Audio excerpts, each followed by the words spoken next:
देवियों सुना अथवा मातृशक्ति सुना, आपके मुंह से तो हमको वही शब्द सुनने चाहिए थे जो हम आपके समीप बैठते हैं। बेटे, मेरी समझ में आई ये बात। मैंने कहा जिस गद्दी पे बैठ कर के मैं बोल रही थी तो उसमें मुझे ये संबोधन करना चाहिए था। उस समय मैं भूल रही थी कि ये मेरे बालक बैठे हैं, मेरे बच्चों को से सहा नहीं गया ये, और उन्होंने कह दिया। चलिए, ये तो उस दिन की बात रही।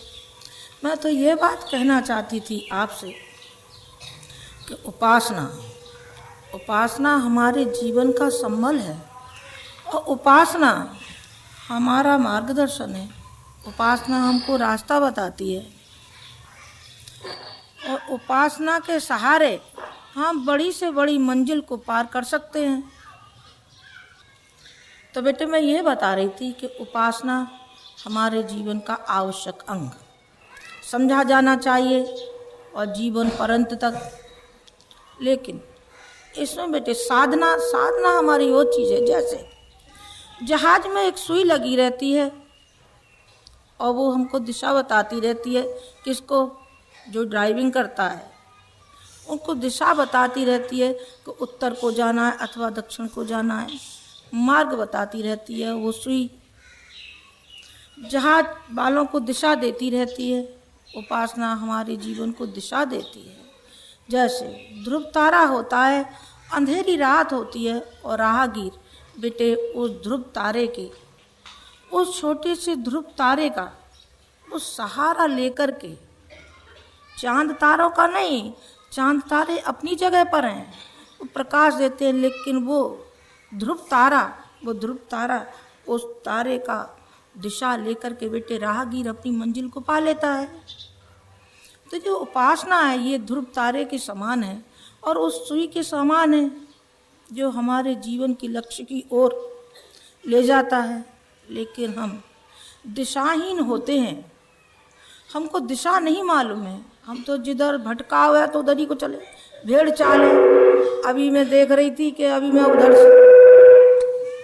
अभी जब मैं आ रही थी तो रास्ते में कई लड़के उधर से आ रहे थे। कहाँ से? गंगा जी की तरफ से।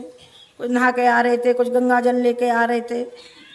तो मैंने उनको पढ़ा और देखा कि इनके जीवन में कितनी आस्था का अभाव है कि जहाँ जी आए हैं इनको ये नहीं मालूम कि ये पूर्णाहुति का वक्त है,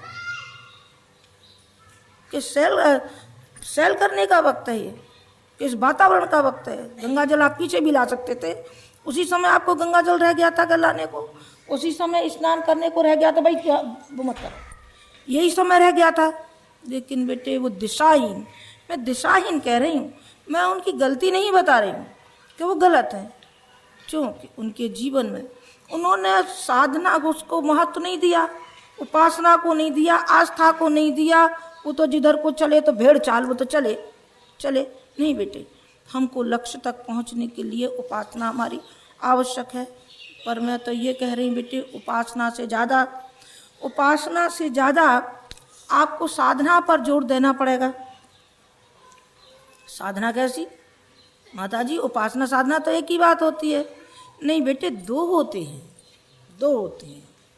उपासना हमको मंजिल बताती है और साधना हमको सिखाती है अपने ऊपर कड़ाई साधिए। जो अनगढ़ हैं बेटे, उनको गढ़िए। किसको गढ़े? और अपने को गढ़िए ना। तो कैसे गढ़ा जाएगा? ठोक पीट करनी पड़ेगी। अरे बेटे, ठोक पीट हथौड़े से नहीं करनी पड़ेगी, ये दिमाग से करनी पड़ेगी और विचारों से करनी पड़ेगी। अनगढ़े गढ़िए। जो कुछ सोचते हैं, जो हमारा चिंतन होता है, निगेटिव चिंतन, इधर को चले जाते, उधर को चलते ही चले जाते। कोई दिशा मिलती है, कोई धारा मिलती है कि नहीं बेटे, तो अपने ऊपर कड़ाई करिए। अपने ऊपर कड़ाई कैसी करनी पड़ेगी माता जी? चलिए बेटे, मैं एक दो शब्दों में आपको बता देती हूँ कड़ाई किसको कहते हैं। और कड़ाई वो चीज़ होती है जैसे रुई धुनी जाती है बेटे, जितनी धुनी जाएगी उतनी ही वो फूलेगी। और रुई को आप ऐसे ही रख दीजिए तो जैसा ढेर रखा था वैसे ही रखा रहेगा। और जितना आप धुनेंगे खूब फूलेगी, चाहे जिसमें भरवा लो, गद्दे में भरवा लो, रजाई में भरवा लो, तकिए में भरवा लो, आपका थोड़े में से ही काम चल जाएगा। तो धुनना, धुनना अपने आप में, रंगाई करना, रंगाई।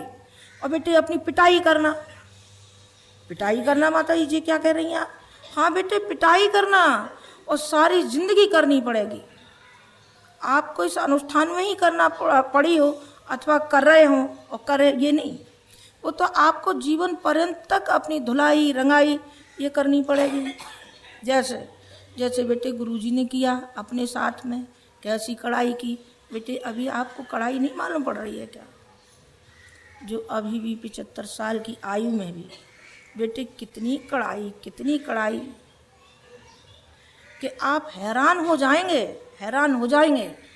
जब मैं जाती हूँ शाम को तो बेटे मुझसे देखा नहीं जाता, देखा नहीं जाता। जो हर समय अपने परिजनों से घिरे रहे, उपासना से उठे, साधना की, कलम की, बेटे कलम की, अपने बच्चों से जो वायदा किया है, जो समाज से वायदा किया है, वो वायदे को निभाने के लिए। जुकाम खांसी सबको होता है, उनके जीवन में भी कोई क्षण ऐसे आए हैं, जबकि प्रकृति के लिए क्या कह सकते हैं बेटे, सर्दी जुकाम ही होता है। लेकिन बेटे उन्होंने कसाई अपने साथ में इस कदर की, इस कदर की कि बेटे और दिन हमेशा के दिन होते थे, उसमें आधा फार्म पौन फार्म लिखा जाता था। लेकिन जिस दिन शरीर ने गड़बड़ी की उस दिन बेटे 1.5 फार्म, कितना ठीक उससे दूना, अब तू लगा ले कढ़ाई का। हम और आपके सर में दर्द हो और हमको और आपको बुखार आ जाए या जुकाम हो जाए तो हम और आप क्या करेंगे जरा बताइएगा? चारपाई पे लेटेंगे। और उनका ठीक उल्टा, ठीक उल्टा बेटा, दूना काम कर रहा, दूना काम करना। ये क्या हुई? ये बेटे साधना, साधना। उसका मैं चमत्कार भी अभी आपको बताऊंगी। और इस उम्र में भी बेटे कितना कठोरतम व्रत लिया है उन्होंने, और ये तपस्या कर रहे हैं। क्या आप आंख पाएंगे क्या? नहीं बेटे, आपकी जो स्थूल आँखें, आपकी स्थूल आँखें नहीं देख पाएंगी। लेकिन बेटे जिनके सूक्ष्मदर्शी हैं उनको अनुभव होता है, आपको कैसे हो जाएगा? उनको हो रहा है, किनको? गुरुदेव को हो रहा है। अनुभव कैसा हो रहा है कि सारा संसार का जो भयावह दृश्य उनको बेटा दिखाई पड़ रहा है और हमको आपको नहीं दिखाई पड़ रहा है। उनका सूक्ष्म शरीर काम कर रहा है, जो सारे वातावरण पर छाया हुआ है और देख रहा है। कल के ही पेपर में, अभी मैं आपको आगे बताऊँ, कल के पेपर में पढ़ा गया कि अमेरिका और पाकिस्तान ने ये धमकी दी है, किसको? हिंदुस्तान को दी है कि देखा जाएगा। जरा अभी उठाया सर तो देख लेंगे, देख लेंगे कि मतलब बेटे वो हथियारों से संपन्न है और वो एटम बमों से संपन्न है, इसलिए सर उठाया उन्होंने और कह दिया। तो वो दृश्य आपको दिखाई नहीं पड़ता, वो दृश्य उनको ऊपर बैठे दिखाई पड़ रहा है। और जो पंजाब की हालत और कश्मीर की हालत और बेटे आपके आंध्र की हालत आपसे छिपी है क्या? ये तो प्रांत, ये तो घर के ही घर में मरे जा रहे हैं, सारे घर के ही घर में लड़ाई हो रही है। घर के तो क्या करेंगे, बाहर वाले चढ़ेंगे नहीं तो और क्या करेंगे? जब देखते हैं घर में आग लग रही है तो बेटे बाहर वाले भी चढ़ जाते हैं। क्या चढ़ जाते हैं? जो मुर्दा पड़ा होता है, अभी कहीं एक्सीडेंट हुआ था तो मैंने सुना था कि जो बेचारी लाशें थी पड़ी थी, इन जाहिलों के मन में ये उदारता नहीं आई, ये दया नहीं आई कि इस गाड़ी में से निकाल के डालना चाहिए, बल्कि क्या करना चाहिए, किसी का पॉकेट उठा के रखना चाहिए, किसी की घड़ी उतारनी चाहिए, किसी की गले में से उतारनी चाहिए। बेटे क्या करते हैं? दूसरा हावी हो जाता है। जी क्या बात है? दूसरे हावी हो जाते हैं। हाँ बेटे, गिरे के ऊपर हावी हो जाते हैं और उठने वाले के ऊपर सहारा देते हैं, सहारा देते हैं। तो वो दृश्य उनको दिखाई पड़ता है।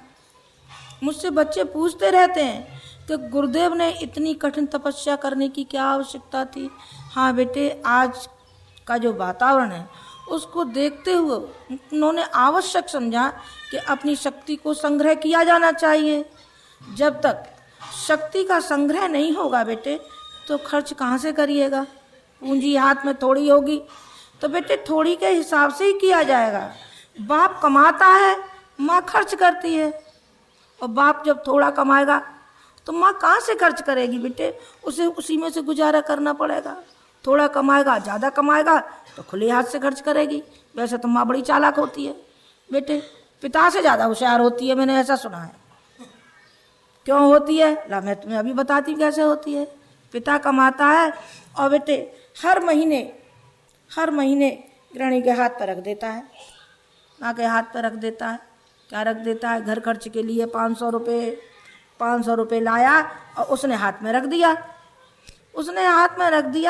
और बस उसने कहा कि देखो भाई, ठीक 1 महीने में मैं आपसे हिसाब ले लूँगा। अजी साहब आप क्या कह रहे हैं? हिसाब दूंगी आपको, बराबर दूंगी आपके साथ। और बेटे उसने लिस्ट बनाई, उसने कापी में लिखना शुरू किया, और 500 की बजाय, जो लड़कियाँ हंस रही हैं, 500 की बजाय 550 लिख दिए उसने। कहा कि ये क्या किया तुमने भाई, 550? अजी साहब आपको मालूम नहीं है, देखिए कितनी महंगाई है, काम चलता है क्या? ये तो 50 रुपये में उसे पड़ोसन से उधार लाई थी, मुझे देने हैं। बेचारा चुप हो जाता, ठीक कह रही होगी, पर वो क्या करती है, वो होशियार है। उस 500 में से 50 रुपये बचा करके वो अपने पॉकेट में रख लेती है। क्यों रख लेती है बेटे? नीयत में कोई खराबी होती है क्या? नहीं बेटे, नीयत में खराबी नहीं होती। उसके में एक बात होती है, मेरे इतने सारे बच्चे हैं और कहीं मैं गई और मेरे बच्चे मेरे साथ गए तो कहेंगे मम्मी हमें तो गुब्बारा दिलवा दे, मम्मी हमें तो टॉफ़ी दिलवा दे। तो मैं कहाँ से दिलवाऊंगी इनको? मेरे पास नहीं होंगे तो पूरा का पूरा खर्च कर दूंगी तो कहाँ से आएगा? नहीं, संभल के ही चलानी पड़ेगी गृहस्थी। तो बेटे मेरा भी यही ढंग है, मैं क्या करूँ, वो तो बहुत उदार है, जो लाते वही खर्च कर देते। पर मैं कभी कभी कंजूसी कर लेती, कभी बचा लेती, बचाना पड़ता है। न मालूम इतना मेरे किस बच्चों के लिए क्या मुसीबत आ जाए, किसके लिए मुझे खर्च करना पड़ेगा। तो बेटे उस शक्ति की अभी कमी आ रही थी, वो आप लोगों को मालूम है। कलम बंद हुई तो बेटे वो जबान शुरू हो गई। कब तक? 12 बजे से लेकर के और 6 बजे तक। और भी कुछ हुआ तो मैं समझती हूँ कि और भी पहले उसका टाइम बढ़ गया, वो 9 से 10 से हो गया। तो आखिर ये बताइए कि शक्ति जब हमारी हर समय चुकती जाएगी तो आएगी कहाँ से? वो कोई मार्ग भी तो हो, कोई जगह भी तो हो बेटे, कहाँ से आएगी? वो शक्ति को इकट्ठा करने के लिए बेटे उन्होंने मौन बातचीत बिल्कुल बंद। बेटे आपको शायद निराशा हुई होगी और आपको अपने मन में दुख भी हुआ होगा कि गुरु हम आए और गुरु जी के दर्शन नहीं मिले। और जैसा कि हमारे बच्चे अभी ये कह रहे थे कि हम अपनी व्यथा किससे सुनाएं, गुरुदेव आपके पास आकर के भी अब हम खाली हाथ जाएंगे क्या? नहीं बेटे, ऐसा कोई भी खाली हाथ जाने वाला नहीं है। गुरु जी ने मुझे बैठाला है आपके दुख दर्द और पीड़ा को सुनने के लिए और मदद के लिए। बेटे आपकी मदद हर क्षण होगी, हर क्षण गुरु जी आपके साथ रहेंगे। और बेटे ये माँ भी आपके साथ रहेगी। माँ के अंदर से वो करुणा और वो उदारता और ममता चली जाए तो बेटे उसको माँ नहीं कह सकते आप, वो तो जाने उसका क्या रूप होगा हम नहीं कह सकते। अब खराब शब्द तो माँ के लिए क्या कहें, लेकिन उसको माँ नहीं कह सकते। बेटे हमारे दोनों के अंदर वो माँ का हृदय है, उनके अंदर भी है तो वो पिता, लेकिन माँ की करुणा है और माँ की ममता है और माँ की उदारता है। खुले हाथ से बेटे मदद किए करते रहेंगे आप लोगों की। मैं आपको थोड़ी सी झलकी दिखा रही थी उनके तप की बेटे। तो ये मौन किस लिए? एकाकी जीवन। जरा बेटे अपनी कल्पना तो करिए बेटे। घबरा जाएंगे आप, और मैदान छोड़ के भाग जाएंगे। लेकिन बेटे संकल्प है, वो संकल्प है जो गुरु को दिया गया वचन है वो निभाना है। और जो समाज के लिए और राष्ट्र के लिए हमको करना है तो करेंगे बेटे। वो संकल्प और वो हिम्मत और वो रूहानियत वो करा रही है। जो बिल्कुल एक मिनट चुप नहीं रह सकते। जरा कल्पना तो करिए 24 घंटे कैसे बीतते होंगे। मैं तो बेटे मुझे थोड़ा बहुत भी चुप बैठना पड़ता है। नीचे से जाती हूँ ऊपर और देखती हूँ तो मुझे ऐसा लगता है कि बस मैं कौन से लोक में आ गई हूँ, मैं यहाँ दूसरा लोक मालूम पड़ता है बेटे। और मेरी भी वही स्थिति हो जाती है समाधिस्थ, मैं किसी और लोक में, वेदना के लोक में पहुँच जाती हूँ मैं। उस समय उनका चिंतन चलता है सारे विश्व का, पर मैं क्या करूं बेटे। मेरी जो संवेदना है वो मुझे प्रत्यक्ष देखने के लिए कहती है, और मैं अपने आप में ऐसी खो जाती हूँ कि मुझे नहीं मालूम बेटे वो घंटे कैसे व्यतीत होते हो जाते हैं। उपासना करते हैं, उपासना के बाद अपना सो जाते हैं। जी मैंने क्या दिखाई बेटे, ये साधना का चमत्कार आपको बताया। साधना उन्होंने अपने को साधा, उपासना हाँ बेटे 6 घंटे नित्य प्रति पहले उन्होंने की है और हमेशा उनकी चलती रही है।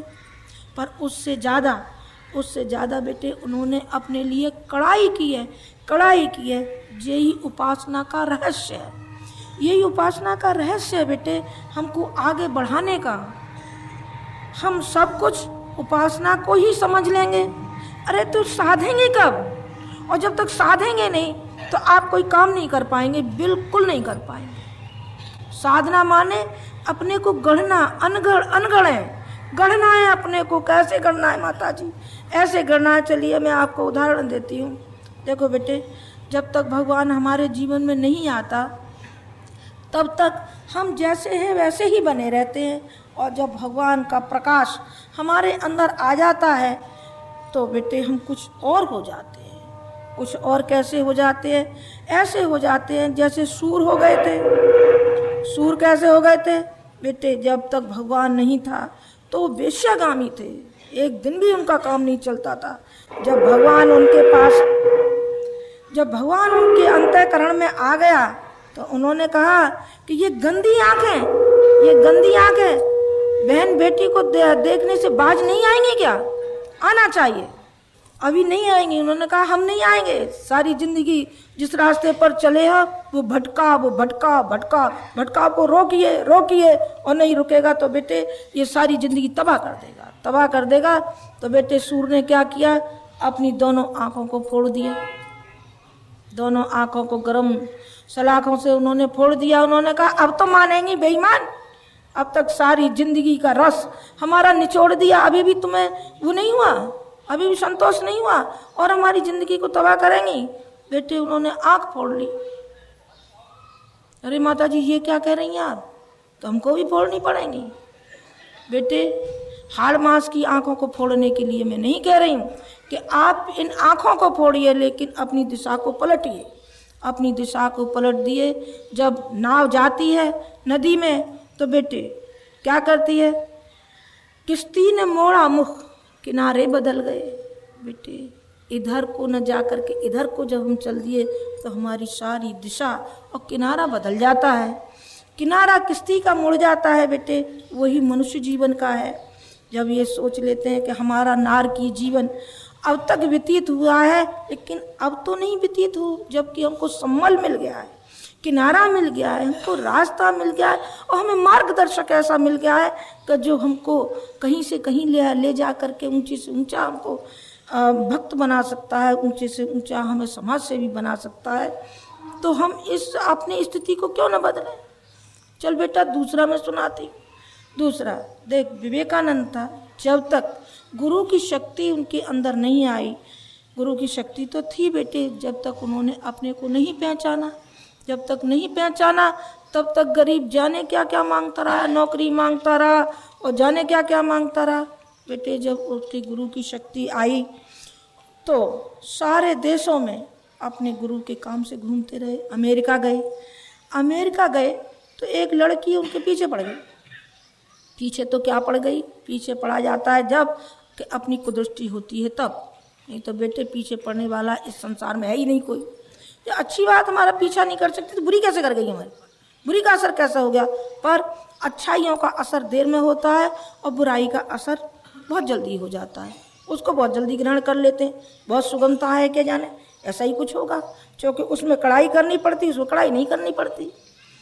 बेटे उनके भी मन में कुछ प्रलोभन उसके शकल को देख करके और काम वासना को देख करके हुआ होगा, लेकिन बेटे दूसरे ही क्षण उनके विवेक ने काम किया कि अरे मैं तो गुरु का काम करने आया था ना, तो ये गंदगी फैलाने आया था, ये गंदगी मेरे साथ चलेगी क्या? ये गंदगी नहीं चल सकती, गंदगी नहीं चल सकती।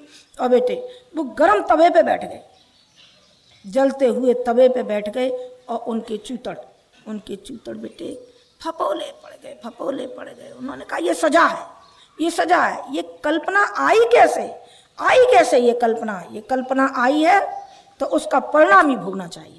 उसके परिणाम भोगने के लिए उन्होंने स्वयं जलते तवे पर बैठ गए। तीसरा बेटे सदन का कसाई था जो रोजाना मारकाट करता था, सैकड़ों पशुओं को मार देता था। बकरी गाय भैंस जो भी मिल जाए सबको मारना उसका धंधा ही था।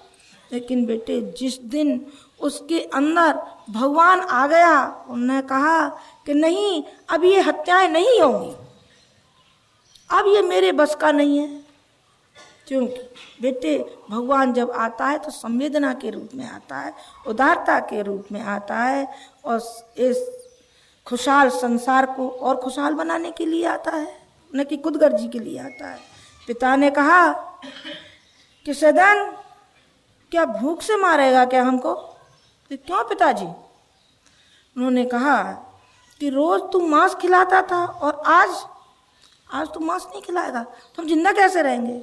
उन्होंने कहा कि मैंने प्रण किया है पिताजी, मैं आज से अब कोई भी पशु की हत्या नहीं कर सकता, मैं किसी की, कि नहीं करेगा। वो जरा ताव में आ गए। पिता ही तो था, आखिर पिता था तो उसका बड़प्पन कहाँ जाए, उसे क्या मालूम है अच्छाई है कि बुराई है। वो तो ला हमारे लिए कहीं से भी ला। उन्होंने कहा आप मांस खाए बगैर नहीं मानेंगे, तो हम नहीं मान सकते। बेटे उसने लिया, अपना पैर काट के अपने पिता के हवाले कर दिया। उन्होंने कहा राक्षस खा इसको, खा। उन्होंने कहा कि अपने बेटे की टांग खाऊं, बेटे का मांस? तो उन्होंने कहा कि पिता वो भी तो किसी के बच्चे हैं जिनको रोज अब तक खाते रहे और खिलाते रहे, दूसरों को खिलाते भी रहे और खाते भी रहे। क्या वो नहीं है अपनी माँ के, वो अपने पिता के नहीं है? आपने ये फैसला कैसे किया कि मैं ही आपका बच्चा हूँ, और इनमें आपने झांक करके नहीं देखा कि ये भी किसी के बच्चे हैं, ये भी इनके भी अंदर जीवात्मा है? ऐसे कैसे आपने? बेटे आँख खुल गई उसके पिता की। तो मैं क्या कह रही थी? मैं ये कह रही थी बेटी उपासना का दूसरा स्वरूप है साधना करिए बेटे। जब तक आप साधना नहीं करेंगे तो उपासना आपकी अधूरी है, वो एकांगी है। अभी तक हमको गुमराह किया गया है, उपासना के बारे में हमको गुमराह किया गया है। गुमराह कैसे? पलायनवादी बनिए, माला घुमाइए, स्वर्ग में जाइए। फिर क्या करिए? माला घुमाइए, बेटा बेटी लीजिए, और भी कुछ है क्या? धन दौलत ले लीजिए, 5 बेटी हैं, 6वां बेटा ले लो। अरे इसी के लिए आए थे क्या? अरे बेटे ये गलतफहमी है, तो मैं कहती हूँ कृपा करके आप गलतफहमी को निकाल दें, ये गलतफहमी नहीं चलेगी। भगवान की जो उपासना है वो जीवात्मा के परिष्कार के लिए होती है, इसके लिए नहीं होती। जो आपको वरदान मिलेगा, जो आपको अनुदान मिलेगा, वो किसी दूसरे का मिलेगा, आपका मिलेगा क्या? आपका नहीं मिलेगा। मैंने उसी रोज आपसे कह दिया था कि केवल 2.5 रुपया रोज के हिसाब से मिलेंगे, 22.5 रुपये मिलेंगे आपको। आपने 27 माला रोज की हैं, सो भी आपने ईमानदारी से की नहीं है, वो भी बेईमानी से की है। सारा का सारा लगड़ जंजार आपकी खोपड़ी में भरा रहा है, तो आपने वो भी नहीं किया। तो 22.5 रुपये ले जाइए, अपने अपने घर जाइए। और कुछ मिल रहा है? इससे ज़्यादा नहीं कुछ भी मिल रहा है। उससे ज़्यादा मिलेगा तो बेटे जब मिलेगा कि जितना 2.5 घंटे तो आपने जप किया है, और बाकी का वक्त अपनी धुलाई करिए, रंगाई करिए, साधना कीजिए, साधिए कि मनुष्य शरीर हमें किसके लिए मिला है, आखिर इसका होना क्या है बेटे। इसका तो एक दिन वो होना है जो सबका होना है। क्या होना है, देख पशु की खाल काम में आती है, जूते बनते हैं, पुरवर्त बनता है, जाने क्या क्या बनता है, चमड़े का पेटियां बनती हैं, हजारों चीज बनती हैं। और मनुष्य का बेटे, मनुष्य का कुछ नहीं बनता। मनुष्य तो जिस दिन मरता है उस दिन 10-20 मन लकड़ी और ले जाता है, साथ में जलाने के लिए लकड़ी और चाहिए, घी चाहिए, समधा चाहिए, सामग्री चाहिए, कफन चाहिए, कांटी चाहिए, और कम वक्त वो अकेला जाता भी नहीं है, ये भी नहीं है, साथ में और चाहिए उसे सर पर उठाने के लिए। 4 आगे पीछे चलते और पूरी बारात चलती है। तो बेटे मनुष्य के शरीर का क्या होने वाला है, तो उसके लिए चिंतन करिए कि आपका भी यही होने वाला है एक दिन। तो फिर बेटे होश में आ जाइए, जरा होश में आ जाइए और अपने ऊपर साधना करिए, साधिए और लोक मंगल के काम में लगिए। उन्होंने कहा ये पाठ पढ़ा रही हैं आप भी। ऐसे तो गुरुजी कहते थे। अरे तो बेटे गुरुजी और हम एक है, दो कैसे समझ लिए तुमने। भाषा की दृष्टि से समझ सकते, योग्यता की दृष्टि से समझ सकते हो, हमें है तो दोनों एक, सिद्धांत एक है, भावनाएं हमारी एक है, क्रियाकलाप हमारे एक है, फिर आपने दो कैसे समझ लिए, एक ही है बेटे। वास्तविकता आपको समझनी पड़ेगी। वास्तविकता जब आप समझ लेंगे तो बेटे भगवान आपके रग रग में आ जाएगा। गुरुजी आपके साथ, गायत्री माता हर समय आपका दुलार करती हुई मालूम पड़ेंगी। और माता जी को तो आप प्रत्यक्ष देख रहे हैं बेटे, आपको जी अनुभव होता रहा कि हमारी माँ हमको दुलार रही है, हमारे दुख कष्टों में अड़े है, बिल्कुल आपका सहारा बनेगी, आपका सहारा बनेगी। लेकिन आप भी तो कुछ करिए ना। भगवान का प्यार पाने के लिए बेटे भक्त को कुछ करना पड़ता है। ऐसा नहीं होता कि भगवान की भक्ति करे और भक्त को कुछ न करना पड़े। भक्त को करना पड़ता है बेटे। क्या करना पड़ता है, जब भक्ति आ जाती है तो बेटे भक्ति का ऐसा नशा होता है, शराब का नशा होता है। और ये ऐसे ऐसे झूमते रहते हैं, कोई नाली में गिरता है, कहीं करता है, कहीं क्या करता है, कहीं पैरें से डगमगाते रहते। तो बेटे ठीक इसी प्रकार मैं तो इससे कहूँगी कि इससे 1000 गुना नशा रहता है अध्यात्म में। भगवान जब आ जाए तो बेटे 1000 गुना नशा रहेगा जीवन में। फिर क्या करेगा, वो काम कराएगा। कैसा कराएगा, जैसा चैतन्य महाप्रभु से कराया था। चैतन्य महाप्रभु से कराया था। जब भगवान आया तब बेटे उन्होंने बेटे अलख जगाया, काय का, कीर्तन का, भगवान की। भगवान जो नहीं कर सकते थे वो करने के लिए उन्होंने कहा हम भगवान के बेटे हैं। नहीं साहब, गुरुजी की तो भक्ति करेंगे और गुरुजी को तो प्रणाम करेंगे और गुरुजी को फूल चढ़ाएंगे और गुरुजी सब सौंप दिया भगवान तुम्हारे हाथों में। गुरुजी लड़की भी सौंप दी और सब सौंप दिया, सब सौंप दिया। जानता है सब कैसे कहते हैं सौंपना, संकीर्णता सौंप। जो तेरे अंदर में संकीर्णता विराजमान है उसे निकाल, दूर तो कहीं का आया है कहने को गुरुजी सब सौंप दिया हमने आपको, आप ही हैं हमारे, आप ही हैं हमारे। हाँ हम हैं तुम्हारे, लेकिन तू सौंपो तो सही अपने को। हो तो जाओ नंगे अपने बाप के सामने और कह दो हाँ गुरुजी हम आपके कराइए। फिर बेटे आपको देखना जैसे गुरुजी ने बेटे सारा सर्वस्व अपने गुरु के चरणों में सौंप दिया बेटे। बिल्कुल खाली हाथ है, बिल्कुल खाली हाथ। 3 धोती और 2 कुर्तों की कसम है। और बेटे जो 2 साल का बच्चा खाता होगा, मैं समझती हूँ कि वो कुछ ज़्यादा खा जाता होगा 2 साल का बच्चा, जो उनकी खुराक है। मैं ये नहीं कहती कि आप भी ऐसा ही करिए कि आप भी 2 साल के बच्चे की तरह से अपना पेट पालन करिए, ऐसा नहीं कहती हूँ बेटे। पर मैं ये कहती हूँ वो इच्छा शक्ति जागृत होती है अपने गुरु के प्रति, अपने मिशन के प्रति और उन विचारों के प्रति कि हम हैं गुरुजी आपके बच्चे। अरे कितने बच्चे तो यही बैठे और जो लाखों करोड़ों की संख्या में हमारे बालक हैं, वो आप तो जाने क्या क्या कर सकते हैं। लेकिन आपकी संकीर्णता हटे तब ना। आपकी संकीर्णता तो हटती नहीं है, वो तो पग पग पे चलती है। जो कुछ होगा बीवी के लिए होगा, बच्चे के लिए होगा, नाती पोतों के लिए होगा और समाज के लिए भी होगा। क्या नहीं, समाज से हमें क्या लेना देना। जिस समाज में हमने जन्म लिया है और जब तक मरेंगे समाज का ही उपयोग करेंगे, तो बेटे क्या समाज का हमारे ऊपर कोई ऋण नहीं है। इसको बगैर चुकाए ही संसार से जाना चाहते हैं तो बेटे जाइए, गुरु का ऋण ले जाइए, समाज का ऋण ले जाइए, लेकिन याद रखना अगले जन्म में आपको देना पड़ेगा। आप बनिए गधा, फिर गुरुजी लगाएंगे डंडे आप में। तो क्या बात है, अरे बात क्या, जो ऋण लेके आया सो चुका, लद तब पछताना कब, अगले जन्म में।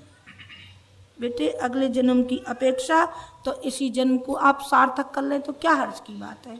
मैं तो आपको थोड़ी दिशा और धारा दे रही थी कि आप चिंतन करिए, अपने को साधिए। जब तक आप नहीं साधेंगे तब तक आपके अंतःकरण में वो भावना ही पैदा नहीं होंगी कि हमको कुछ करना भी है क्या।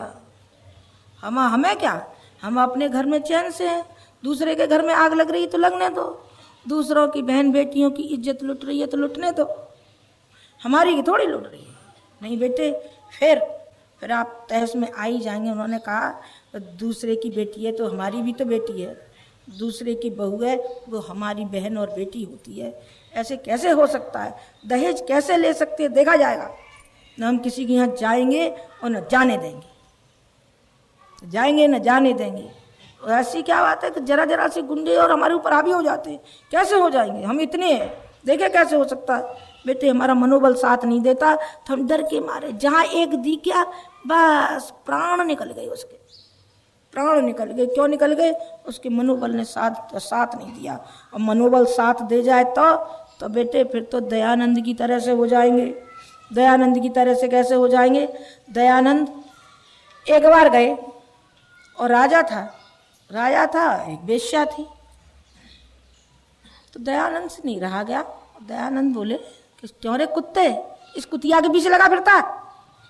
राजा से कहा, किन्ने, दयानंद ने। अब बेटे दयानंद ने नहीं कहा था, उनके अंदर वो जीवात्मा बैठी थी जो उपासना से उन्होंने अपने को परिष्कार किया था और जो उन्होंने जीवन में साधना की थी उसका था। नहीं, पहले तो इसी हरिद्वार में आए थे और उन्होंने वो झंडा लगाया था और वो सफल नहीं हुआ, किसी ने नहीं सुना। और जब बेटे अपने को तपा लिया तो आर्य समाज की स्थापना की बेटे, और उन्होंने वो शब्द कहे जो मैं अभी आपसे कह रही हूँ। और बेटे वो राजा लज्जित हो गया, उसने सर झुका लिया और उन्होंने हाथ जोड़कर गिड़गिड़ाते हुए अपनी गलतियों की क्षमा मांगी। उसने फिर आपके अंदर वो आत्मबल हो जाएगा कि आप जो कुछ कहना चाहते होंगे धड़ल्ले से आप कहेंगे, आपको कोई भी डर नहीं होगा। पर पहले इस लायक आप बनाइए तो सही। हर समय वही भिखारी लाओ, संतोषी माता आप भी लाओ। और वहाँ जाएंगे, मनसा देवी पे जाएंगे, माँ भी बेचारी की दुर्गत बनाए आएंगे, माँ भी स्वस्तिक लगाए आएंगे। कुछ नहीं मिलेगा, रोली नहीं मिलेगी तो गोबर ही चिपकाए आएंगे, गोबर चिपकाए आएंगे। जैसे गलीज खुद है वैसी गलीज उसको भी बना देते हैं। नहीं बेटे ऐसा मत करिए, ऐसा करने से तो आपकी जीवात्मा गिरती है, भगवान के सामने गिरती है। कैसे छोटे तबीयत कह रहे, मांगना है तो कुछ बड़ी चीज मांगिए, शांति मांगिए, शक्ति मांगिए, भक्ति मांगिए, साहस मांगिए जो आपके जीवन में काम आए, फिर वो चीज मांगिए। बेटे जो जमनालाल बजाज ने कहा था, क्या कहा था गांधी जी से, गांधी जी ने ये कहा कि मेरे पास साधन नहीं है, शक्ति है, और मैं सारी शक्ति अपने लोक मंगल के लिए और राष्ट्र को ऊंचा लगाने के लिए मेरा प्रयास चल रहा है और चलता रहेगा जब तक जीवन रहूँगा। आप वो जमनालाल बजाज बोले, उन्होंने कहा आप पिताजी आप ऐसा कह रहे हैं, आपके पास नहीं है, हम काहे के लिए हैं, सर्वस्व हमारा आपके लिए अर्थात राष्ट्र के लिए था। वो बेचारे क्या करते, आधी धोती पहनते थे, आधी धोती पहनना शुरू करती, वो गरीब क्या करते, तो धन दौलत का नहीं बेटे। तो बेटे सारा का सारा जमनालाल बजाज उनके साथ हो गए। कोई कमी आई क्या, नहीं बेटे कोई कमी नहीं आई। गांधी जी ने अपना मनोबल बनाया और अपनी शक्ति जागृत की, तो बेटे कोई कमी आई उनके जीवन, अरे जा कमी आई होगी तेरे में। मैं कहा आधी धोती, अरे जा उनकी तो बकरी अंगूर खाती थी, तुम्हें तो खुद नसीब नहीं होंगे खाने को अंगूर, जिसका वो दूध पीते थे। कोई कमी आई नहीं कमी आई, उन्होंने नहीं खाया, उनकी बात जाने दीजिए। वो संत थे और राष्ट्रपिता थे। उन्होंने तो सारे राष्ट्र को ऊंचा उठाने के लिए दर दर और झोली फैलाते हुए वो निकलते थे। और जिधर निकलते थे बेटे उधर वर्षा होती थी, वर्षा होती थी। क्यों? उन्होंने अपनी संकीर्णता को छोड़ दिया था। और संकीर्णता को नहीं छोड़ा होता तो बेटे वो कौन बनते? वो जैसे साधारण वकील बनते। सो वकालत भी नहीं उनसे तो होते बनी, वो भी नहीं होते बनी थी, तो वो बेचारे करते क्या। पर मैं कह रही हूँ भगवान का पल्ला पकड़ने से मनुष्य क्या से क्या हो जाता है बेटे, भक्त हो जाता है, देवता हो जाता है। देवता ही नहीं, वो भगवान की श्रेणी में भी आ जाता है। कैसे आ जाता है बेटे? जो अपना परिष्कार कर लेते हैं तब, जैसा कि बुद्ध ने किया था। जिस लड़के को ये नहीं मालूम था कि ये जो लाश जा रही है, जो मरी हुई है कि जो जिंदा है, उसने पूछा छत पर से किसी से, उन्होंने कहा ये क्या जा रहा है? उन्होंने कहा ये मरा हुआ आदमी जा रहा है। मरा हुआ? मरना भी पड़ता है? हाँ मरना भी पड़ता है। और जी कौन जा रहा है जो लाठी टेक रहा है या झुक के चल रहा है? तुम्हें नहीं मालूम है? ये बुढ़ा हो गया, इसका शरीर बूढ़ा हो गया, बुढ़ा भी होता है और मरता भी है। हाँ मरता भी है, बुढ़ा भी होता है। उन्हें अच्छा ऐसा भी होता है। और बेटे उस दिन से जो आत्मबल उन्होंने पैदा की और जो उपासना की, उससे उनका परिष्कार हुआ। और बेटे बौद्ध धर्म की स्थापना की किसने? उस राजकुमार ने की जो जिसको होश ही नहीं था, जो बिल्कुल बेअकल था, बुद्धू था। बुद्धू फिर कौन हो गया बेटे? बुद्ध भगवान हो गए। बुद्ध भगवान हो गए। और उन्होंने किया, उनके अनुयायियों ने, उनकी अनुयायियों के तो कहाँ तक आपको नाम गिनाऊं मैं बेटे। चलिए वो भगवान थे, लेकिन अंगुलीमाल तो भगवान नहीं था, संघमित्रा तो नहीं थी, महेंद्र तो नहीं था, वो तो शिष्य थे। बेटे शिष्यों ने कमाल का काम कर दिया जब अंतर आत्मा को अपनी को धो लिया तब। तो बेटे मेरा आपसे निवेदन यही था कि जो उपासना आप करते हैं, भले से आप 1 घंटा कीजिए, आधा घंटा कीजिए, हम इस बहस में नहीं पड़ते कि आपने कितनी की, लेकिन भावपूर्ण करिए, भावपूर्ण करिए और संवेदना के रूप में उस भगवान को अपने पास लाइए जिसकी आप आराधना करते हैं, जिसकी आप उपासना करते हैं, उसको लाइए बेटे। नहीं तो आपके हाथ में कुछ लगने वाला नहीं है। नहीं तो फिर आप वैसे ही भक्त रह जाएंगे। अभी मैं भक्तों की और श्रेणी बताऊंगी। अभी तो मैंने वो भक्त बताए हैं, अभी वैसी भी बताने वाली हूँ जैसे कि आप बैठे हैं, ऐसी भी बताने वाली हूँ बेटे। कौन सा? एक था राजा और 2 थे माली। 2 माली थे। माली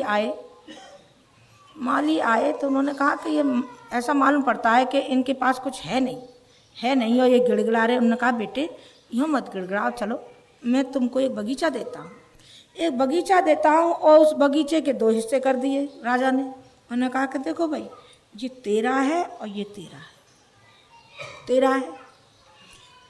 कौन तुम में से इस बगीचे को खूबसूरत बना सकता है, ये मुझे देखना है।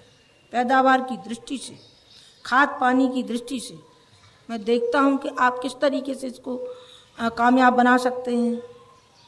तो बेटे बड़े खुश हो गए दोनों, ऐसे हो गए भक्त के पास कुछ पूछो ही मत।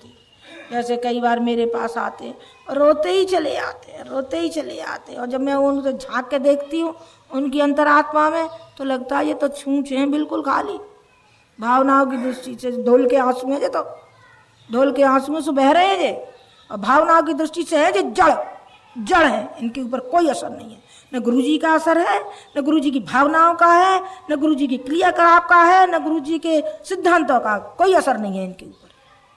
तो बेटे मैं देखती रहती हूँ। तो उन 2 मालियों का क्या हुआ? एक माली था, उसमें वो था जैसा मैं अभी आपसे संकेत कर रही मैं अपने बच्चों के लिए। इनको बुरा लगेगा तो लग जाएगा, लेकिन असलियत तो मुझे बतानी है। तो बेटे एक माली था बस, वो तो उसने राजा का चित्र बना रखा था, लगा रखा था चौकी पे। बस जरा भी धूल हो जाए, जंगल ही तो था, फिर झाड़ दे, फिर फूल रख दे, फिर सुबह भी आरती, शाम को भी आरती, दोपहर को भी आरती, और बस उसी में मग्न बना रहता था। कौन से में? कि राजा कितना दयालु है, कितना परोपकारी। हाँ, जी तो भगवान है, इसकी हम पूजा करें। बस वो दिन रात उसी में लगा रहता था। गोरख धंधे में, घंटड़ी घुमाने इसमें। और दूसरा जो माली था वो ठीक उसके विपरीत था। उन्होंने कहा कि जिस राजा ने हमको ये बगीचा सौंपा है वो हमारा कर्तव्य होता है, हमारा फर्ज होता है कि इसको और सुंदर बनाया जाना चाहिए। जितने पौधे इसमें सड़ गए हैं, गल गए हैं, इनके स्थान पर दूसरे लगाए जाने चाहिए। और जब राजा आए देखे तो उसकी तबीयत खुश हो जाए और ये कहे कि वारे माली हो, वह माली हो, बेटे ये संसार क्या है? ये संसार विशुद्ध रूप से बगीचा है जो भगवान ने हमारे हाथों में सौंपा है। वो हमारा और आपका कर्तव्य होता है कि इस बगीचे को खूबसूरत बनाएं। जहाँ कहीं विकृतियाँ हैं उनको साहस के साथ उनको हटाएं, लड़ें। काहे से लड़ें? डंडे से लड़ें? नहीं बेटे, डंडे से नहीं लड़ें, सिद्धांतों से लड़ेंगे, वाणी से लड़ेंगे, मधुरता से लड़ेंगे। और जो साहित्य में जो गुरुजी ने आग फूंकी है बेटे, आग फूंकी है, उसको हम जन पहुंचा कर कहीं मानेंगे बेटे। तो उस माली ने यही काम किया जो मैं दूसरे का उदाहरण दे रही हूँ। उसने कहा कि हमको कार्य सौंपा है, हम मरेंगे गलेंगे लेकिन इसी के लिए हो। साल गया, 2 साल गया, राजा का उधर से निकलना हुआ। उन्होंने कहा कि जरा बगीचा देख करके तो आऊँ। कि इन 2 मालियों ने क्या किया बेटे? जब घुसा तो पहले वही भक्त पहुँचे, सबसे आगे वही पहुँचते हैं। बेचारा जो वैसा है वो तो पीछे रह जाएगा, वो सबसे पहले आगे पहुँचेगा। तो बस उसने साष्टांग प्रणाम किया लेट के, और साष्टांग प्रणाम नहीं किया और बस उसने आंसू बहाना शुरू कर दिया। उन्होंने कहा, भक्त वत्सल आप इतने दिन में आए हैं, मैं तो आपकी पूजा करते करते थक गया।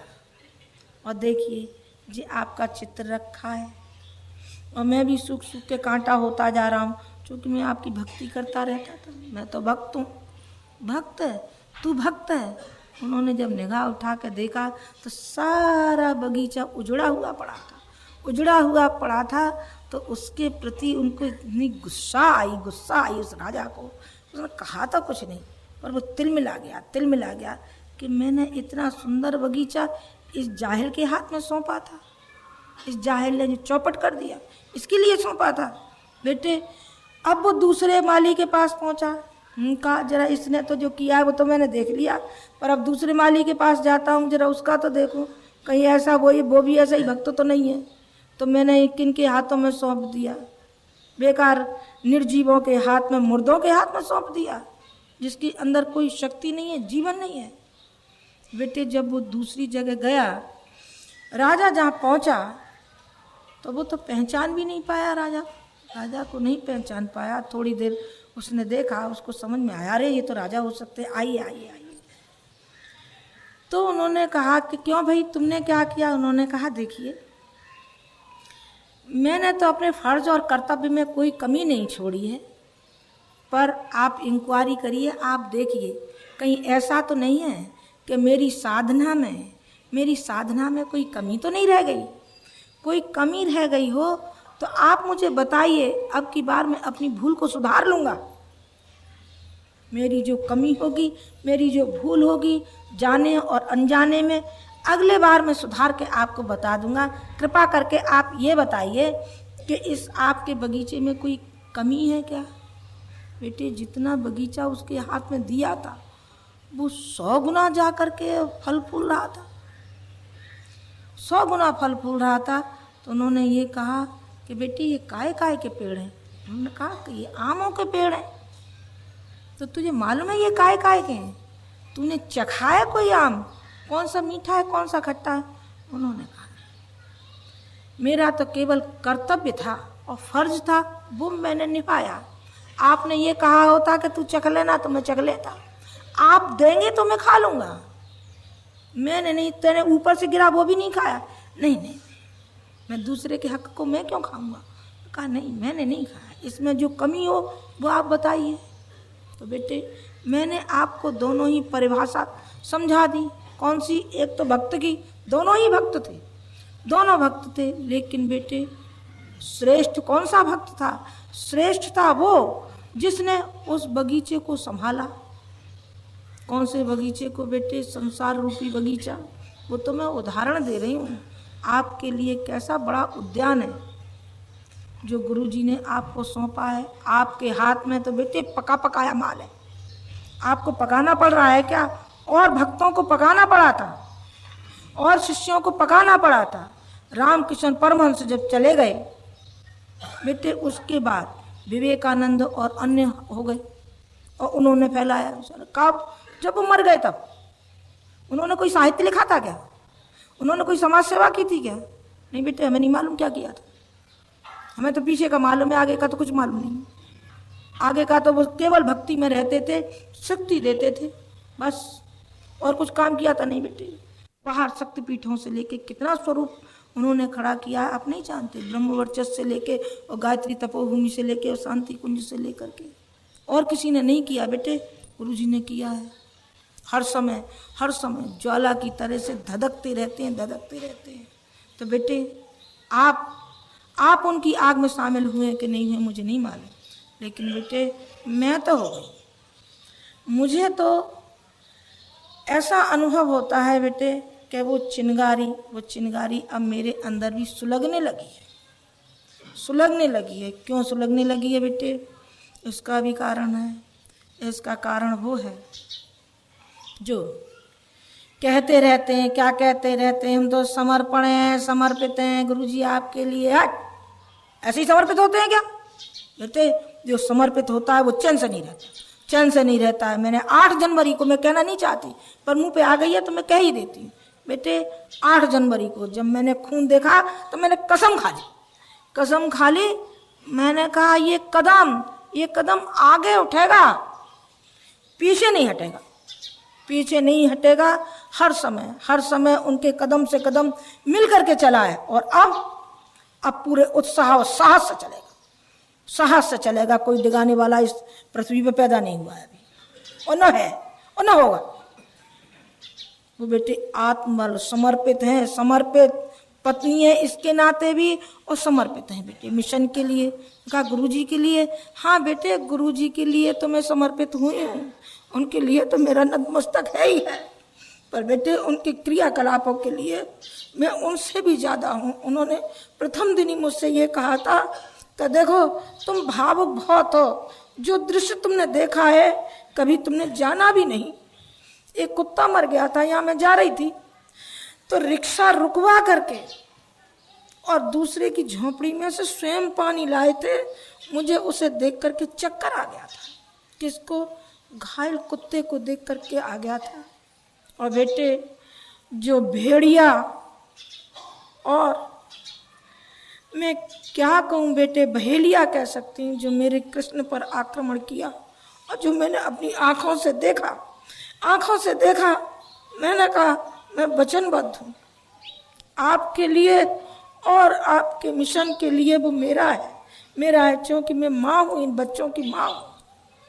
आपका ही नहीं है, उसमें हिस्सेदार मैं भी हूँ, मैं भी हिस्सेदार हूँ। तो मैंने कहा ये कदम जो आज आपके सामने मैं बैठी, मैंने जिंदगी में कभी कल्पना भी नहीं की थी कि मुझे कभी 2 शब्द अपने बच्चों से कहने पड़ेंगे क्या, सिवाय इसके कि मैंने घर गृहस्थी की पूछने के अलावा कभी मैंने 2 शब्द उनसे नहीं कहे बेटे। वो कौन कहलवा रहा है बेटे?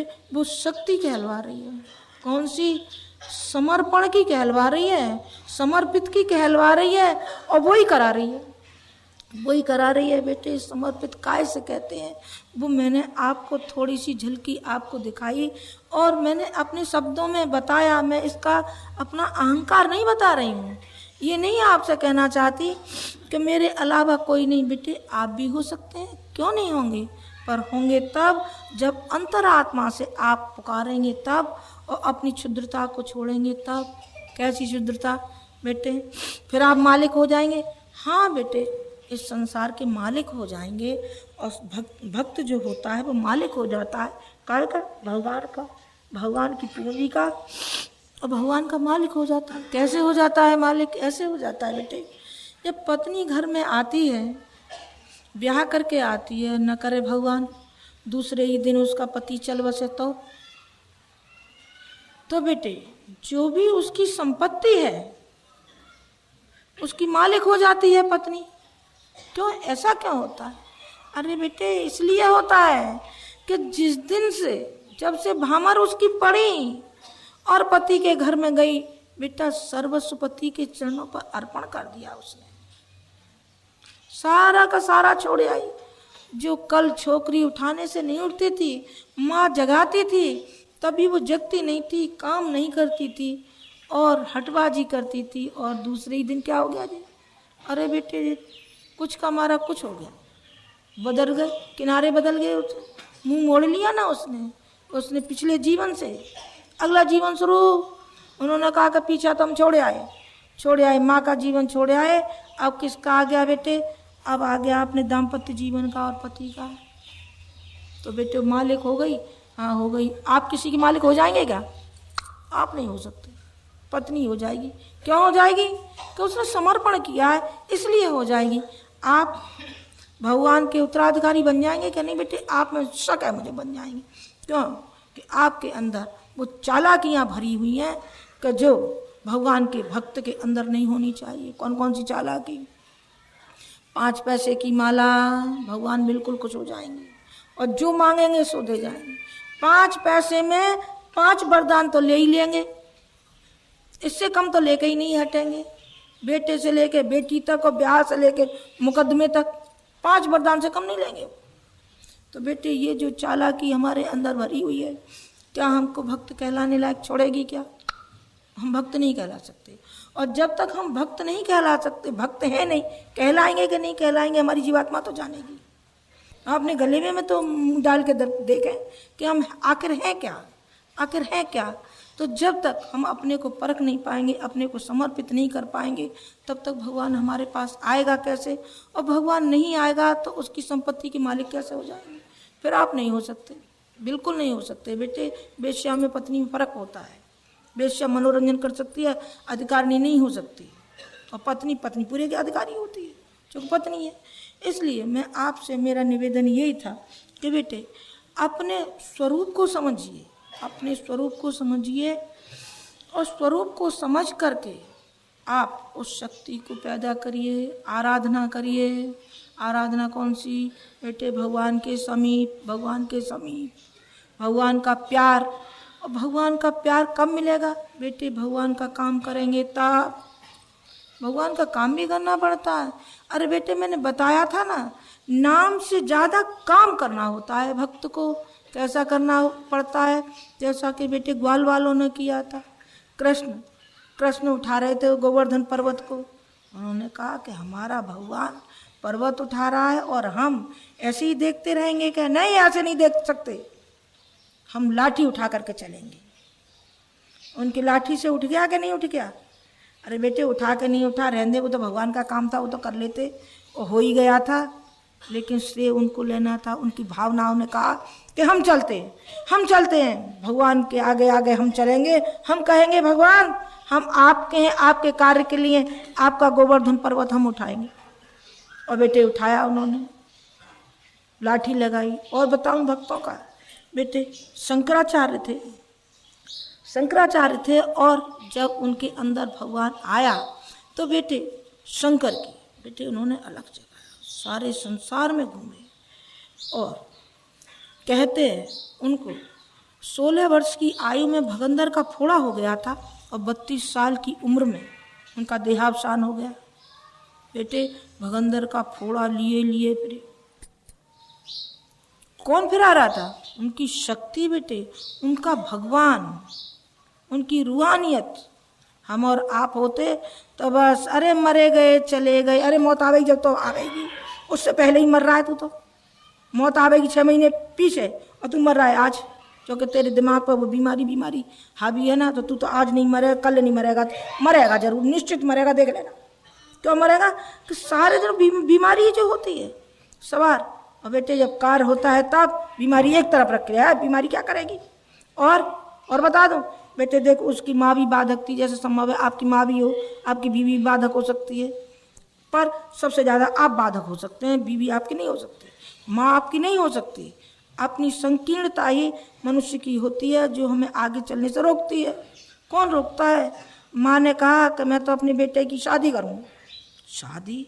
उन्होंने कहा ये क्या किया, ये तो जंजाल में फंसाए दे रही है मुझे। मैं तो भगवान का, मुझे तो काम करना था, भगवान के काम में हाथ बटाना था। भगवान ने हमको पैदा किया, इतना बढ़िया हमको शरीर दिया, जो लाखों करोड़ों रुपए का शरीर हमको मिला है, तो कुछ करने के लिए मिला है कि जंजाल में फंसने के लिए मिला है? उन्होंने कहा माँ शादी करेगी? तू नहीं माने? हाँ बेटे, मैं कैसे मान सकती, मेरे यहाँ बहू आनी चाहिए, बहू आवेगी, बाल बच्चे भी होंगे। तो उसे कल्पना आई जी तो नरक कहाँ से आया मेरे पास नरक। न कहा अच्छा माँ चलो गंगा जी नहाने चलते। गंगा जी नहाने गए, तो उन्होंने जरा बहाना लगाया, जैसा कि गुरुजी ने भी एक बार अपनी माँ को चकमा दिया था, सुनाऊंगी कैसा चकमा दिया था। तो जड़ जा करके उस गंगा जी में पैर नीचे धसा दिया। उन्होंने कहा माँ माँ माँ। उन्होंने क्या बेटे? अरे माँ मगर ने पैर पकड़ लिया मेरा। अब रोने चिल्लाने लगी। अब वो खींचे, माँ खींचे, बेटा खींचा ही नहीं, क्योंकि मगर थोड़ा ही था, वो तो माँ से पिंड छुड़ाना था। उन्होंने कहा माँ आज मगर नहीं छोड़ता। तो उन्होंने कहा बेटे मैं क्या करूं, तेरे लिए मैं सर्वस्व दांव पे लगा सकती हूँ, क्योंकि मैं एक माँ हूँ अपने बेटे के लिए, जो तू कहेगा बेटे सोई मैं करने के लिए तैयार हूँ। उन्होंने कहा कि माँ शंकर जी कह रहे हैं, क्या कह रहे हैं, कि मेरा काम करेगा तो मैं छोड़ दूंगा, छुड़वाता हूँ, शादी नहीं करेगा। नहीं बेटे मैं नहीं कहूँगी। और जट माँ का कहना हुआ, चट से वो आ खड़े हुए बेटे।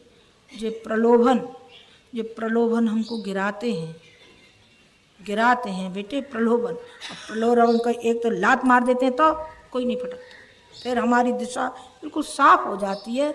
मेरा कहने का तात्पर्य आप समझ गए होंगे। मैंने तो उदाहरण आपको दिया है, किनका? शंकराचार्य का दिया, 2 मालियों का दिया। उसका क्या मतलब था? उसका मतलब यही था कि आप अपना मार्ग चुनिए कि आपको किधर को जाना है। आपको मार्गदर्शक ने कितनी आपके लिए मदद की है, कितना आपके लिए साधन जुटाए हैं, आप कल्पना नहीं कर सकते। साधन का मतलब मेरा विशुद्ध साहित्य से है, जिसमें कि आपको प्रेरणा मिलती है, जो आप दूसरों को दे सकते हैं, लेकिन आपके मन की वो संकीर्णता ही नहीं छोड़ती। तो आप करेंगे क्या? नहीं कर सकते, क्योंकि आपके अंदर वो भक्ति अभी पैदा नहीं हुई है। भक्ति कौन सी हो गई है? भक्ति केवल हुई है तो मालाओं तक सीमित हो गई है। तो बेटे माला करेंगे तो क्या हो जाएगा? चल तेरी एक की मुक्ति हो जाए तो बाकी का क्या हुआ? हो जाएगा। चल इतने कई करोड़ हैं, उसमें से एक कम हो जाएगा। अच्छा यहाँ नरक पैदा होता है तो वहाँ बैठा रहेगा, तो वहाँ भी बेटा जहाँ तू बैठेगा स्वर्ग को भी नरक बना लेगा। क्यों बना लेगा? जो संस्कार हम इस जीवन में लेकर के जा रहे हैं, वही संस्कार हमारे जहाँ कहीं भी जाएंगे वहीं उत्पन्न होंगे बेटे, बिल्कुल होंगे। मैं कल ही एक उसका मैंने पढ़ा था मैंने, मृत्यु और उससे संबंध था, पुनर्जन्म से। तो उसमें एक बनरिया का था, मैं चलो सुनाई दूँ, मेरे मुंह पे आ गई तो सुनाई दूँ। एक बनरिया थी और किसी उसके गड़रिया के हाथ में पड़ गई। उन्होंने कहा मैं क्या करूँगा, मैं तो गड़रिया हूँ। तो उनने एक उसको दिए जिसके यहाँ बहुत कोई कारखाना था, क्या विदेशी था, उसको वो सौंप दी बनरिया। वो क्या करता था, उसको पशु रखने की बहुत चाव था, बकरी भैंस गाय जाने क्या क्या रखता था, उसे पालने की बहुत आदत थी। अब उस बनरिया में जो संस्कार पाए गए वो ये पाए गए कि जी अगले जन्म में कोई मनुष्य होगी, उसका हर क्रियाकलाप, कोई यहाँ तो नहीं बिछुड़ गया पशु, कोई यहाँ तो नहीं रह गई बकरी, कोई कहाँ तो नहीं रह गया।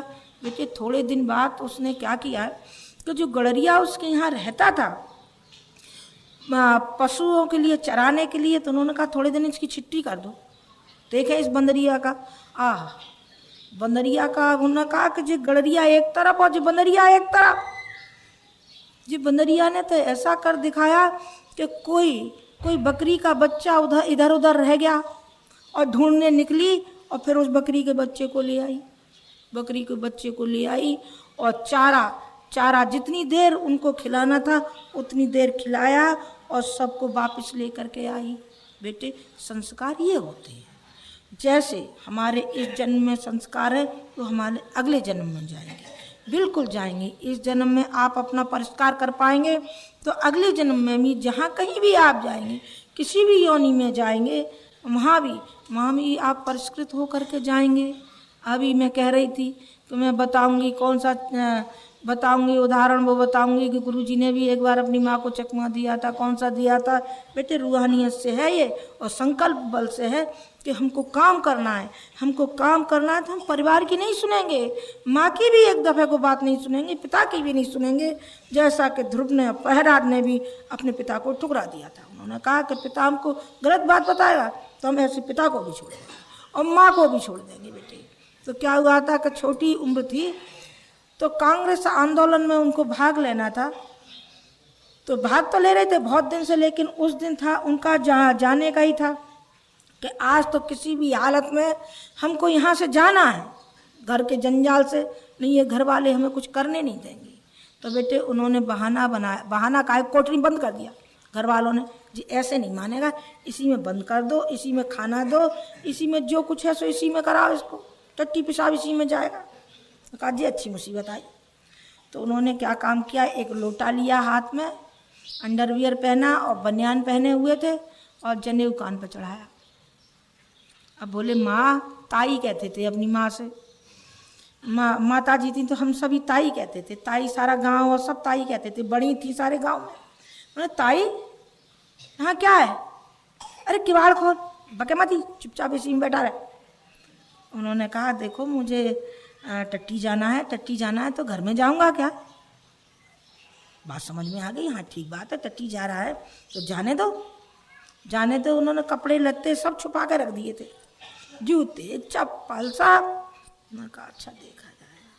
उन्होंने खोल दी किवाड़, आखिर माँ ही है, माँ को इतनी तो उदारता होती है, माँ इतना थोड़ी सोच पाती है कि जी क्या कर रहा है, हाँ भाई जो है बच्चा ही तो है अपना। उन्होंने खोल दिया और बस बेटे भागे सो भागे बेटे। आगरा छावनी में जा कर के दम ली उन्होंने।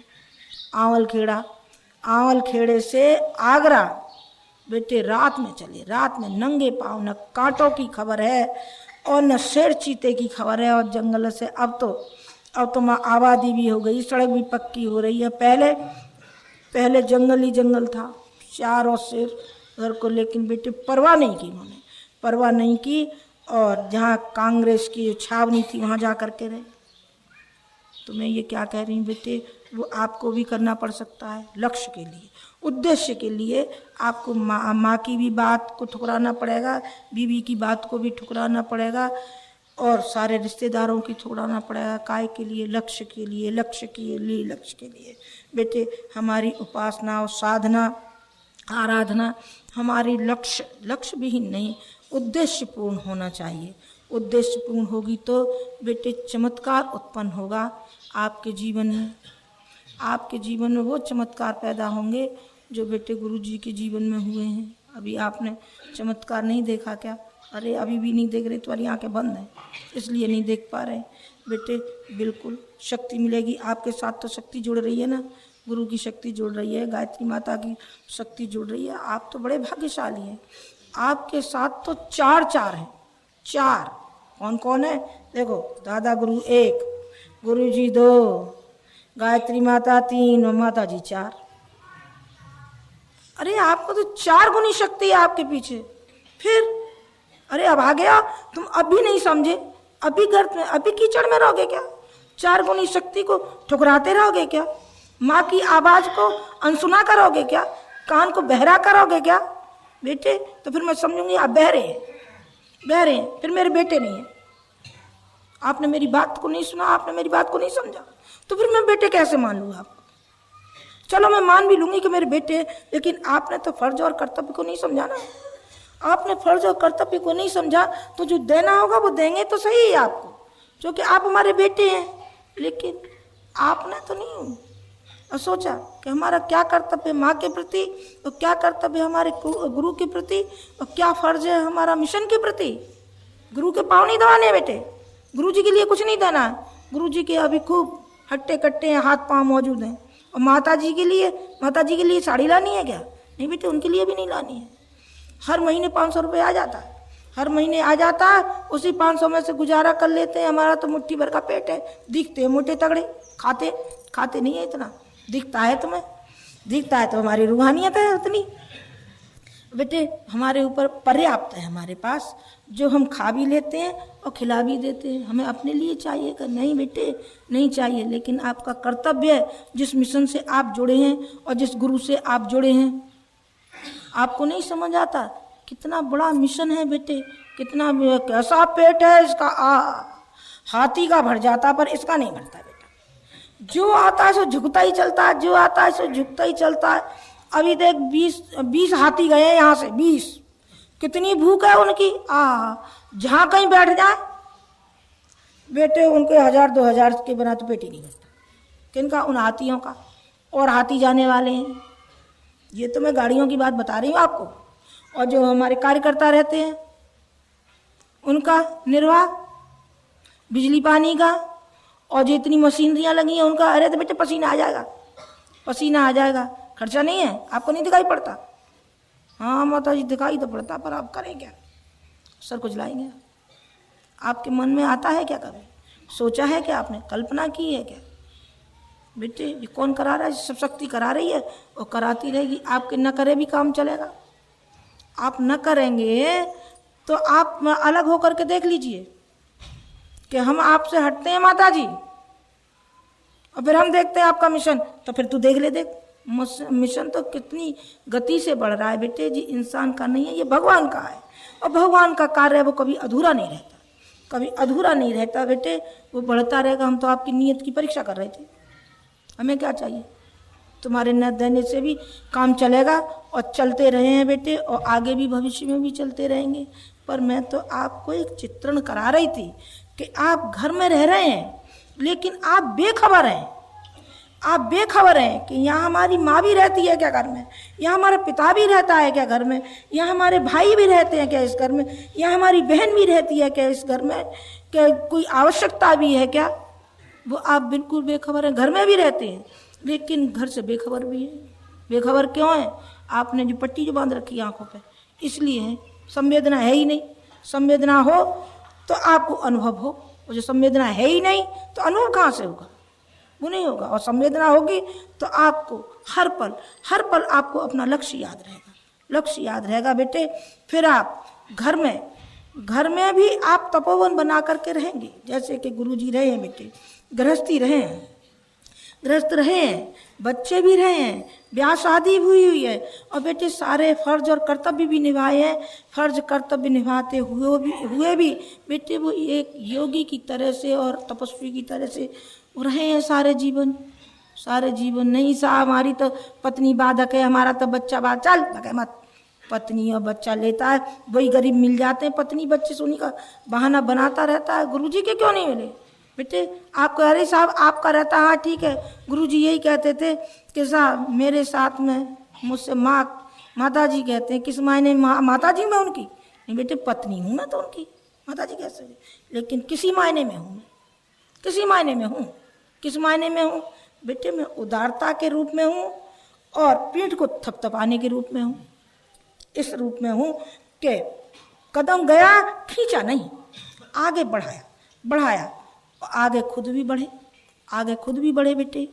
तो बाधक होते हैं, बाधक नहीं होते, उनको समझाया नहीं गया है स्वरूप।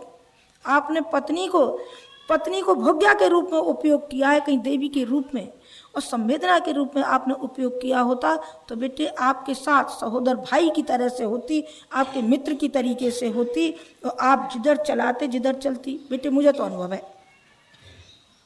अनुभव है और मैं तो उसी कदम से चलती हूँ, पर आप में शऊर ही नहीं है, सलीका ही नहीं है। उनमें तो था, उनमें तो है, और बेटे उन्होंने तो क्या से क्या बना दिया। बैठी हूँ तुम्हारे सामने, क्या से क्या बना दिया। वो मेरा गुणगान करते हैं तो मैं उनका कर लेती, मैं उनका करती, उनका श्रेय, हाँ बेटा पूरा श्रेय उन्हीं का ही है। वो सारा का सारा आपको जो दिखता है, जो हमारे कार्यकर्ताओं में जीवट दिखता है, किनका है? उनका स्वयं का उपार्जित किया हुआ है? नहीं, स्वयं का भी है। स्वयं का कितना है बेटे? उन्होंने हमको सौंप दिया। किन्होंने? उन बच्चों ने जो अपनी नौकरी छोड़ करके आए हैं, अपना घर छोड़ करके आए हैं और सौंप दिया पिता, सौंप दिया हमने आपकी गोदी। माँ, माँ अब आपके आंचल में हमारी जिंदगी है बेटे। तो ये बेटे ये छाती से लगाने योग्य है, छाती से लगाने योग्य है। और जिंदा रहेंगे तब तक और मरेंगे उसके पीछे बेटे भरपूर आशीर्वाद है इनके, आशीर्वाद है इन बच्चों के लिए जो हमारे बच्चों ने कदम उठाया है।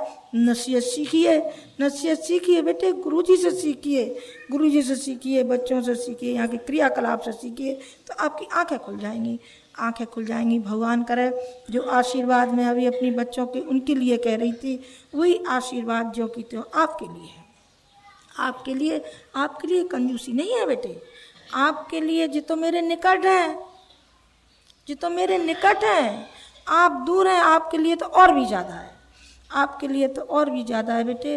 गुरुजी का है, हमारा है, हर पल आपके ऊपर आशीर्वाद की छाया बनी रहेगी। लेकिन बेटे इसके साथ साथ आपका मनोबल भी जुड़ा होना चाहिए, आपकी क्रियाशीलता भी जुड़ी होनी चाहिए। क्रियाशीलता इस मायने में कि बेटे जो प्रज्ञा आलोक का जो हम लेकर के चले हैं, वो प्रज्ञा आलोक हमारा घर घर, कोई भी घर ऐसा न रहे जहाँ हमारा प्रज्ञा आलोक न पहुँच पाए। वो आपको काम करना है, आप खड़े तो हो जाइए, जरा शक्ति तो आप में आ जाए, जान तो आप में होनी चाहिए। जान कौन पैदा करेगा? जान आप पैदा करेंगे। और निर्जीव होंगे तो बेटे गुरुजी भी धक्का मार देंगे और माता जी भी दूध काट देगी, बिल्कुल, क्योंकि आप में शक्ति नहीं है, आप निर्जीव हैं। निर्जीव मत रहिए बेटे, सक्रियता लाइए, जान लाइए अपने अंदर, फिर आप देखिए कितना आपके ऊपर अनुदान बरसता है, जैसा गुरुजी के ऊपर बरसा है बेटे। किनका? उनके गुरु का अनुदान बरसा है, गायत्री माता का अनुदान बरसा है बेटे, कितना बरसता जाता है।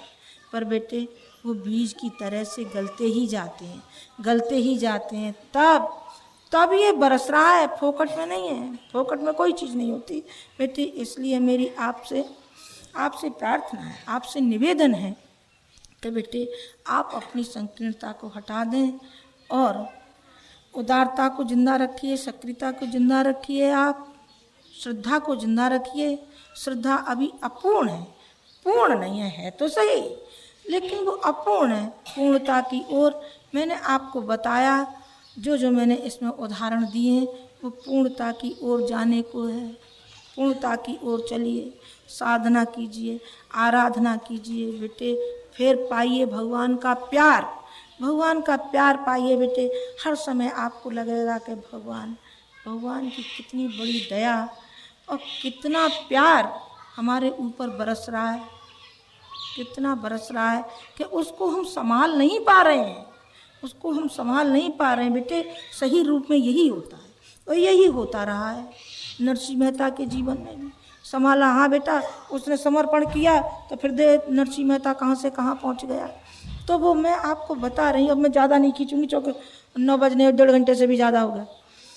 तो मैं आपसे ये निवेदन कर रही थी बेटे कि अपने अंदर की जो क्षुद्रता है उसको छोड़िए, उसको त्यागिए और फिर पाइएगा अपने जीवन में खुशहाली, पाइए शांति और पाइए आप शक्ति, पाइए आप भक्ति।